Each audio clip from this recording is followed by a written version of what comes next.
This is an update video on the case of Jeremy Wilburn versus the ATF and the Department of Justice.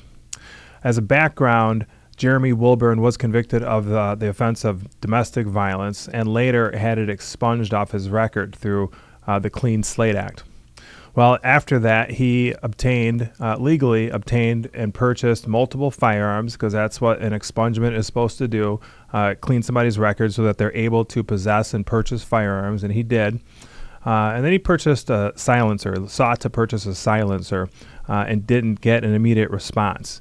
And so that triggered something with the ATF, and they came back and said, you know what, we're going to go and take all of his firearms. And that's what they did. They showed up at his house and took all the firearms that he had over the several years since he'd gotten his matter expunged. And so we litigated that case. We fought that case. The issue was, with regard to federal law, whether an expungement qualifies under federal law to permit somebody to restore their federal firearm rights.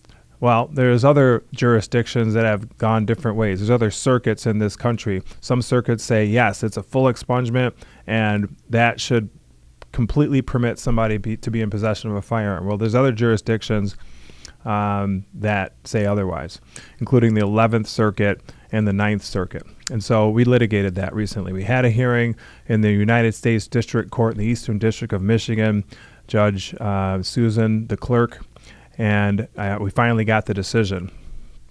She ruled that, and she ruled in favor with the government and said that an expungement pursuant to Michigan law doesn't fully get rid of all the consequences of a conviction. So the Michigan law states that, like on a domestic violence case, you can expunge it, but if the individual gets a second offense or another offense, that offense, the first offense, can come back and be used as a predicate offense for a second offense.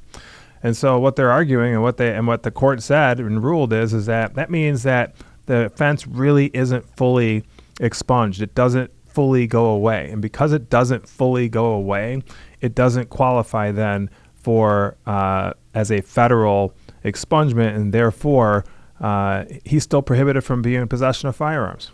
This has got wide-ranging consequences, and for the following reasons.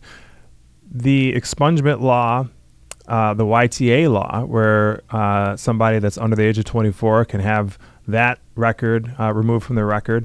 Also, 7411 under the Michigan Public Health Code for a first offense drug offense. All of those cases can take an offense or a conviction off of somebody's record. Yet it still can be used at a later date. And in this case, a domestic violence that is expunged can be used in a later prosecution for a second offense. Well, now the government is arguing in some cases, not all cases, that, again, it's not an expungement. So Jeremy Wilburn lost in the United States District Court. And now is our opportunity to litigate this case in the Sixth Circuit Court of Appeals.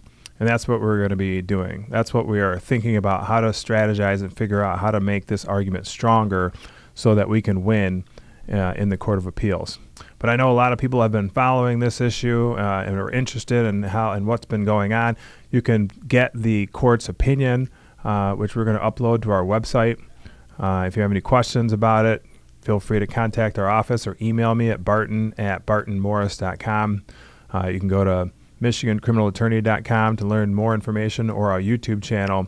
And this is just the next step in our litigation to fight against justice and the Second Amendment rights of individuals in this country. Thank you.